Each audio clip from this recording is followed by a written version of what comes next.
Assalamualaikum warahmatullahi wabarakatuh. Waalaikumsalam. Apa kabar Sobat KB? Bareng lagi bersama saya Firman Yusef. Di sini di kanal Studio Maja Kencana Kota Mojokerto yang tayang melalui IPE KB Maja Kencana via Facebook, Instagram, dan YouTube. Gimana kabar kalian hari ini? Pastinya tetap sehat dan semangat. Seperti biasa, Herman bakalan nemenin kalian selama 15 menit ke depan. Perbincangan-perbincangan hangat seputar Bangga Kencana akan kita bawakan pada siang hari ini. Dan ditemani di sebelah saya sudah ada Ibu Fatma Hardini yang akan menceritakan lebih banyak tentang BKL. Dan BKL nanti apakah? Apa itu BKL, sasaran, materi, sampai apa nanti akan dijelaskan secara rinci oleh Ibu Fatma. Jangan lupa Sobat KB yang mau tanya-tanya dan beri saran bisa langsung ke line komen di bawah. Anda juga bisa mengomentari informasi yang kami sampaikan melalui fanspage Facebook kami IPE KB Maja Kencana. Untuk mempersingkat waktu, yang pertama boleh diceritakan Bu Fatma suka duka jadi PKB, sekalian Bu Fatma cerita tentang profil singkatnya. Monggo Bu Fatma. Terima kasih Pak Herman. Selamat siang sobat semuanya seluruh Indonesia. Mudah-mudahan hari ini kita masih dalam lindungan Allah Subhanahu wa taala, sehat walafiat. Oke, nggih. Bapak Ibu sekalian dan teman-teman sobat sekalian, nama saya Fatma Hardini, cukup disingkat Bu Fatma. Nah, gitu kalau di kantor. Itu disingkat Fatma. Disingkat Fatma, nama kecil saya, panggilan saya Dini. Nah, tapi kalau Dini itu panggilan kecilnya. Panggilan kecil, ya. Dari Fatma Dini ya. Ya. Jadi saya tahu kalau misalkan ada yang menyapa saya Dini, berarti itu teman kecil saya. Gitu. Oh, nek kalau Fatma? Kalau Fatma berarti teman gede. Oh, gitu ya. Ada yang teman kecil, teman kecil. Ya, seperti itu. Kalau orang tua nanti dipanggil Dini, karena gitu. Mengenal masih mulai kecil. Oke, jadi PKB berapa tahun Bu? Saya sudah 25 tahun ini Pak Herman. Sekarang megang di kelurahan mana Bu Dini? Sekarang saya megang di Kelurahan Keranggan, Kecamatan Keranggan. Oh, Kecamatan Keranggan tadi ya? Iya. Sentralnya Kecamatan Keranggan lah intinya gitu ya? Iya, yang paling gede itu Kelurahan Keranggan. Terus suka dukanya apa jadi PKB? Pak Herman, suka dukanya ya banyak sekali. Sukanya banyak, dukanya juga banyak. Yang menarik dukanya, yang diceritakan. Dukanya dulu ya. Nah, dukanya gini Pak Herman. Dukanya itu kalau menghadapi kader pertama, karena kader itu kan mitra kita, teman kita di lapangan. Kalau nggak ada kader, kita berteman dengan siapa? Kita mencari data, mencari aseptor dengan siapa? Nah, kader itu tugasnya tidak hanya membantu kita Pak Herman. Tugasnya banyak sekali. Ada kader yang merangkap sampai 3, ada kader merangkap sampai beberapa. Apalagi kader yang yang punya pekerjaan sendiri. Nah, itu malah lebih apa namanya ya, kesulitannya di situ. Kalau pas kita membutuhkan tenaganya, nah ternyata dia jadi, juga rekan kerja yang ada di lapangan ini kadang-kadang juga memberikan efek agak tidak enak gitu. Agak tidak enak seperti itu. Kadang kita agak sungkan ya, misalkan dianya juga sibuk urusannya sendiri, misalkan bisnis, urusannya bisnis. Padahal kita waktu itu membutuhkan misalkan data yang secepatnya harus kita upload gitu kan. Oh gitu ya. Jadi kecepatan ya mudah-mudahan nanti kedepannya bisa mensiasati dengan kondisi saat ini ya. Ya seperti itulah Pak Herman. Kita kembali kepada tadi yang ingin disampaikan Bu Fatma tentang apa itu BKL.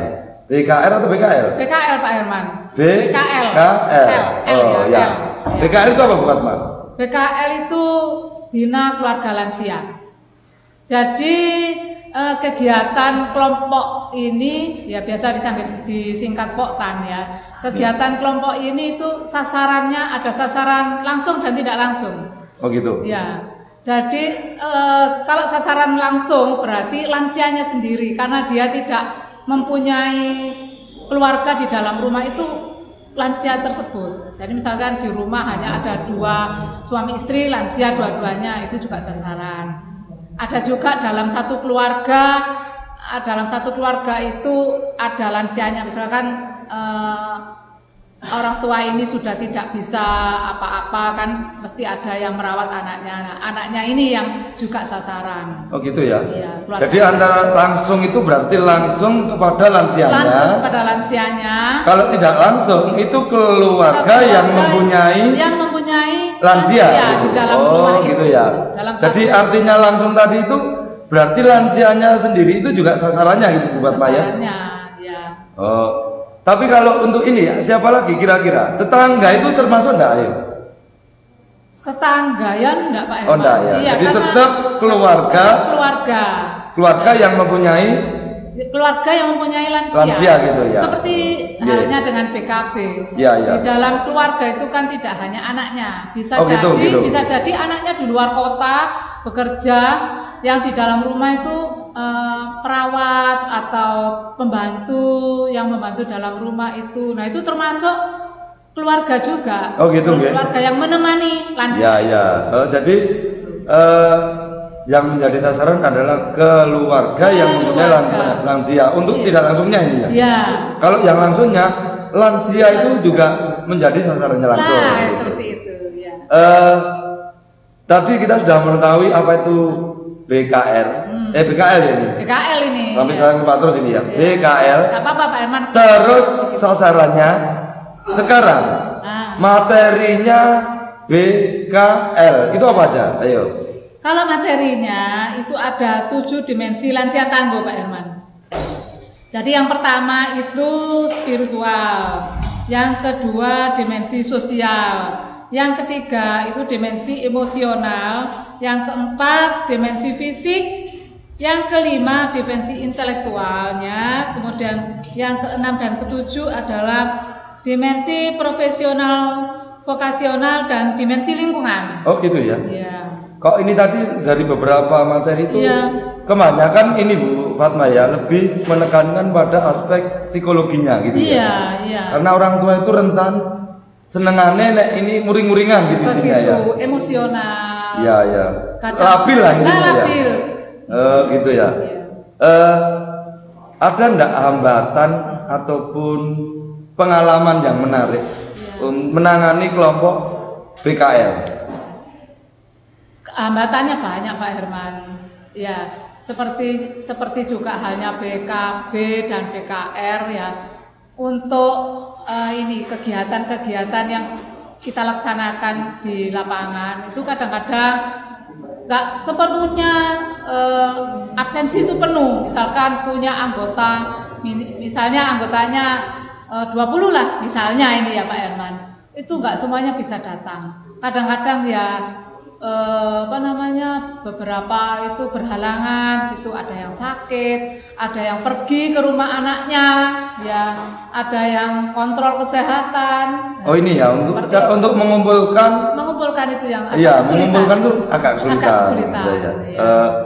Mungkin ada pengalaman yang sekiranya dirasakan sendiri atau dirasakan anggota untuk dalam pengasuhan lansia itu apa Bu?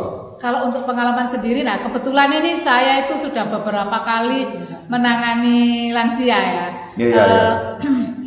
Dulu itu kebetulan orang tua saya sudah nggak ada ya. Jadi sekarang saya menangani mertua.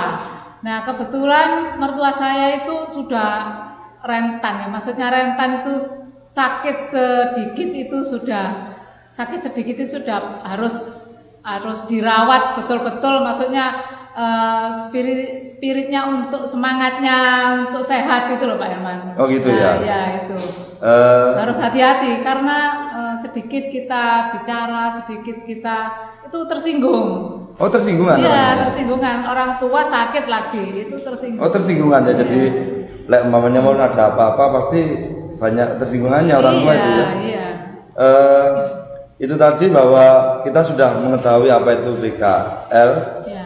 Terus sasarannya, materinya. Sekarang gini, himbauan ada nggak himbauan untuk warga Kota Mojokerto yang belum atau yang sudah mengikuti BKL? Kalau yang sudah itu ya rajin-rajinlah mengikuti kegiatan ini, karena kegiatan BKL itu tidak hanya sifatnya itu hanya kumpul-kumpul saja, tapi juga menyemangati para keluarga itu untuk menangani lansia yang ada di rumahnya masing-masing, karena kadang-kadang itu perhatian dari kita keluarga itu kurang kepada lansia. Padahal lansia itu butuh sedikit aja perhatian itu sudah senangnya bukan main. Oh gitu ya. Jadi intinya itu kalau kita nangani lansia intinya ada di perhatian. Perhatian. Okay. Ya. Mungkin ada pesan dan kesan untuk sebelum kita tutup acara kita? Ya, sedikit pesan saya bagi para pendengar semuanya, bahwa untuk kegiatan-kegiatan lansia itu memang harus diadakan, tapi ya tidak selalu memaksa, apalagi untuk lansia itu sendiri, memaksa lansia itu sendiri. Tapi rata-rata itu lansia itu senang karena itu kegiatannya, karena bosan kan kalau di rumah terus, Pak Herman.